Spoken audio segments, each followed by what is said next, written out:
To create your Hannah Hoch inspired collage, you'll want to gather some images from various different magazines, whatever you have around. And then you're going to collect the images that you find interesting and gather them all together. And you'll want to cleanly cut around them so then you can take them, assemble them, recontextualize them to create a new image that is unique to you.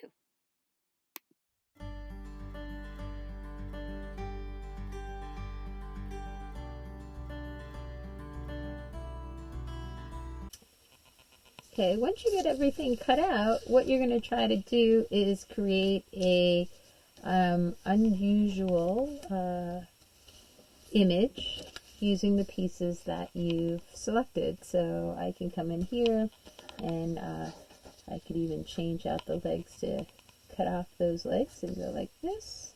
I can bring in these hands here, and you want to just try and seamlessly integrate your pieces together to create a new image. And if you experiment a little bit with scale, you can create a little bit more impact in your collage. Notice like the head's really big, the chest is a little bit smaller, and that's going to make it a bit more expressive. So just go in and play with the different elements that you've collected to create a new context for each of these objects, to create something that is a bit unusual, and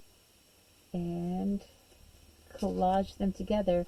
As you get smaller pieces, you could glue those as individual items. Like if I glue that head on there, it's going to make it a lot easier when I go to move it around. Likewise with this guy here, I'm going to put on the owl head, and it's going to be easier for me to keep those pieces together as I move things about. I can throw some.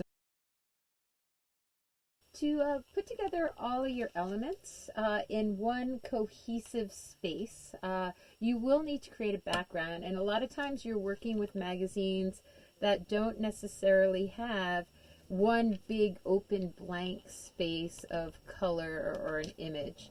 So what you're going to want to do is take several images from a magazine, and I'm using a National Geographic here, and just take big parts of open colors and backgrounds and then create a bigger area that will allow you to put all of your collage images into one space.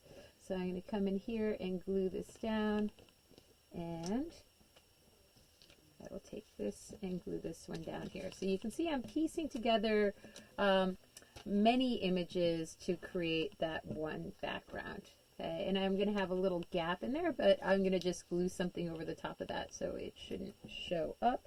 But I can always just take another piece, and I'll just take this and put it in the back, and I will then have one whole surface that I can then take my images and place them on top of it. So once you have your background, so I have this now big open space of color, I can then start taking my elements and moving them into the picture. Now, to cover up the intersection of the two surfaces there, or all three, I can go and put this figure here, and now you can see you're not seeing where those two lines overlap, right? So I can come and bring that in there. Then maybe I want my cheetah walking through the sky.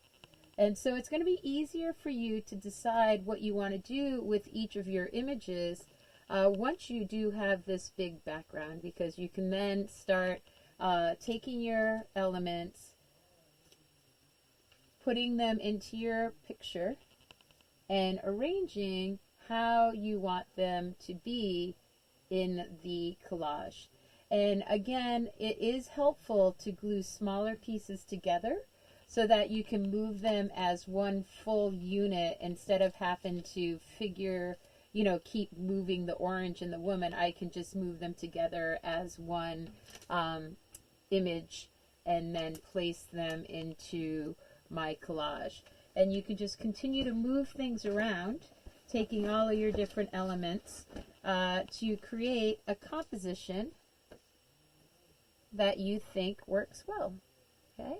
And so I'm trying to find a way to sort of minimize the element of these being broken separate shapes by incorporating the collage pieces to sort of cover up those seams and make them less noticeable. So I could even come in here with the orange and then you don't notice that that's a cut up piece at all. So once you're done, then you're just going to glue all of your pieces in place. You can, along the way, take pictures with your camera so you can try different compositions and then decide on the one that you like the best. And then you'd be able to have a document of what that initial one looked like so that you could figure out the one that you want to keep, right? Because then you'll glue it down all into place and you will have your finished collage. All right.